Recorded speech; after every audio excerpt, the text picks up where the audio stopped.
Bom dia, meus amores, tudo bem com vocês? Professora Manu aqui, professora de Educação Física do Colégio Força Máxima.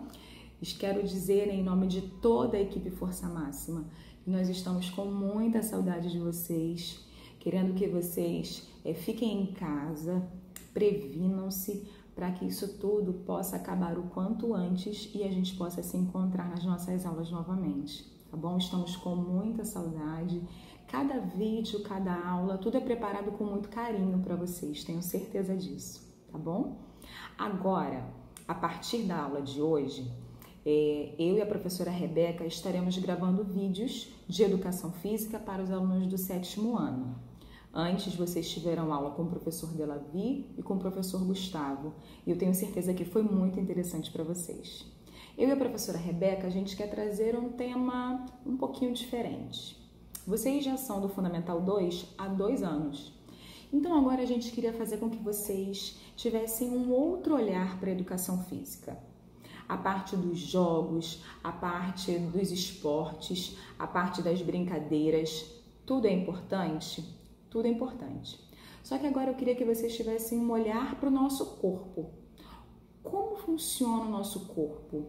Como funciona a parte dos movimentos, a parte do nosso corpo o que a gente precisa pensar para depois executar, como acontece isso dentro da gente, porque isso é importante para a gente entender o nosso papel, a nossa função com a gente mesmo, com a gente no ambiente e com o outro.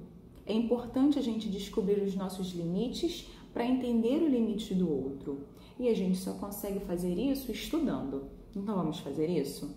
A gente quer propor um tema para vocês chamado psicomotricidade. Tenho certeza que alguns já ouviram falar, mas talvez outros estejam ouvindo agora pela primeira vez. Então, Manu, o que é a psicomotricidade? Mas e aí? O que é isso? O que é a psicomotricidade? A psicomotricidade é uma ciência que estuda 3 fatores fundamentais na nossa vida, desde quando a gente nasce até quando a gente ficar na terceira idade. Esses 3 fatores são motricidade, que está ligada ao sistema locomotor, aos movimentos que nós realizamos, a parte da cognição, que são os nossos comandos neurais, as informações que nós mandamos para o nosso cérebro, e aí o nosso cérebro ele vai como se fosse decodificar a informação que nós mandamos para executar o que nós queremos, e a parte que está ligada ao afeto, às nossas emoções. A psicomotricidade consegue reunir esses 3 elementos, ou pelo menos 2 deles, e fazer com que o nosso corpo tenha vivências, que a gente realize na prática e consiga desenvolver na prática tudo que a gente precisa. Na nossa vida, desde que a gente nasce até a terceira idade, a nossa vida é dividida por fases. Tem a fase da infância, a fase da adolescência, a fase da vida adulta e a fase da terceira idade. Em cada fase dessa, nós precisamos ter a vivência das coisas que são primordiais para a gente. Um exemplo, andar, correr, se movimentar. Porque quando a gente é criança, a gente brinca por brincar. Na verdade, o professor ou o psicomotricista, ele sabe por que ele está pedindo para você fazer aquela brincadeira. Mas a criança, ela não tem a intenção de fazer determinado movimento ou a intenção de fazer em específico para desenvolver algo no seu corpo. Ela acha que ela está fazendo movimento pelo movimento. E agora que a gente já é do 7º ano, é na hora da gente descobrir que tudo tem uma intenção. O professor de educação física, quando ele passa uma atividade, ele sabe o porquê que ele está passando aquela atividade para você. Ele sabe qual valência física ou qual fator psicomotor ele quer desenvolver no seu corpo. E aí a gente vai começar a conhecer um pouquinho mais. Porque lembra que eu falei que a gente precisa ter a vivência? De quando a gente nasce até os 7 anos, é a principal faixa etária, é a principal fase para desenvolver, para dar a base de todo o nosso sistema locomotor, de todos os nossos movimentos. Isso vai para a nossa vida inteira. Quando você é criança, que você tem bem desenvolvido essa base, É como se para as fases seguintes da vida você tivesse um pouco de bagagem ou as informações necessárias para que você conseguisse ir passando de fase ao longo da vida. Manu, você está querendo me dizer que se eu não tive na primeira infância, se eu não tive até os meus 7 anos, o sistema locomotor desenvolvido, ou eu não tive os fatores psicomotores, que são lateralidade, tônus muscular, coordenação motora fina, coordenação motora geral, noção de tempo, noção de espaço. A gente vai estudar isso tudo com calma, tá? Tô só citando para vocês. Você está querendo me dizer que se eu não tiver isso desenvolvido, eu não consigo passar para a próxima fase? Não é isso que eu disse. Você vai conseguir porque ao longo da vida, a gente não tem como parar, né? A gente vai ao longo da vida passando para as fases seguintes. Só que em alguma coisa você vai ter mais dificuldade. Em algum momento, como você não teve essa base bem elaborada, bem desenvolvida, pode ser que nas fases seguintes você tenha mais dificuldade. Isso não quer dizer que você não vá conseguir fazer, mas é importante que a gente tenha essa base bem executada para que a gente possa entender o nosso corpo, porque a psicomotricidade ela serve exatamente para isso. A gente se entender como funcionam os movimentos, como a gente executa os movimentos, até porque a gente já sabe que o movimento pelo movimento não é interessante. Tudo tem uma intenção. E a intenção ou vai ser para nos desenvolver, ou vai ser para ser o nosso, trabalhar um relacionamento com uma outra pessoa, ou para fazer a gente conseguir se comportar mediante a sociedade, mediante o ambiente que nós estamos vivendo. Uma coisa complementa a outra. E aí, tá a fim de saber exatamente como o nosso corpo funciona? Vamos tentar um pouquinho? Até porque para a gente entender que a educação física ela é muito mais abrangente, ela envolve muito mais coisa do que só correr e jogar bola, eu conto com vocês. A nossa aula vai ser muito interessante, mas para isso eu preciso que você esteja junto comigo. Vamos nessa? E agora nós vamos estudar, nós vamos falar, nós vamos citar os fatores psicomotores, que é importante você saber que através da psicomotricidade vocês vão desenvolver os fatores no corpo de vocês. Eles estarão em constante desenvolvimento. E o primeiro deles nós vamos falar sobre o tônus, porque ele é a base da psicomotricidade. Ele, no caso, seria a base do movimento. Para o movimento existir, precisa ter tônus. Falar de movimento é falar de tônus, pois a função motora não pode existir sem a função tônica. Uma está diretamente ligada à outra. O tônus é a dosagem adequada da tensão muscular usada. Aí existem duas variações do tônus. Nas duas está acontecendo ou aumento ou diminuição do tônus. A hipertônica ocorre o aumento do tônus e a hipotônica é a diminuição da tonicidade muscular. Lembra sempre, o tônus é a base para eu estar falando de movimento.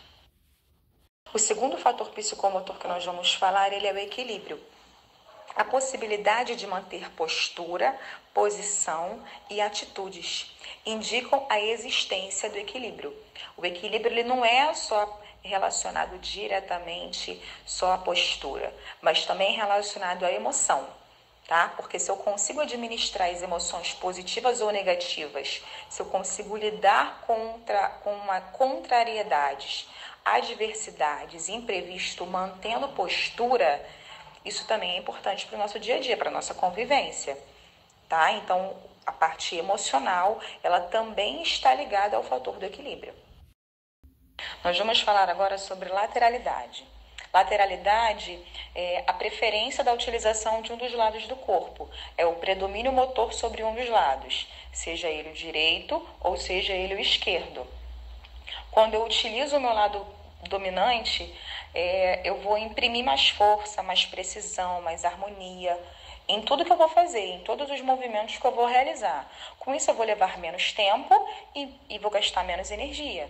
É muito mais fácil eu realizar movimentos com o lado que eu escrevo, que é o meu lado dominante, do que com o outro lado, correto? Isso a gente percebe no dia a dia com que a gente convive. Agora nós vamos falar sobre a noção corporal, que seria o esquema corporal. A criança, ela desenvolve o esquema corporal a partir de estímulos. Mas o que são estímulos? São experiências, são relações, são interações que a criança tem, que ela descobre o seu corpo e, consequentemente, o mundo e tudo que nele existe. A criança, ela descobrindo o corpo dela, acontece como se fosse de forma em cadeia. Aí ela vai ter a estrutura, ela vai ter a ligação e cada parte do corpo ela vai observar que tem uma função. Nos fatores psicomotores é como se tivesse uma ordem.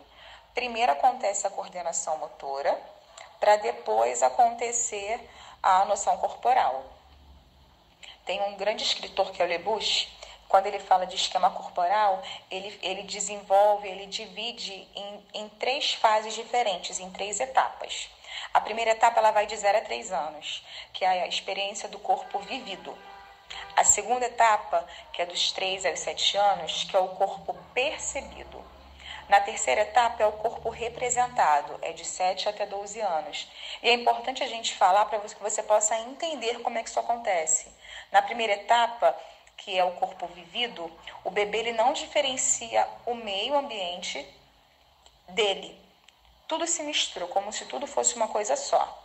Na segunda etapa, que é o corpo percebido, a criança ela vai adquirindo conhecimento do seu corpo.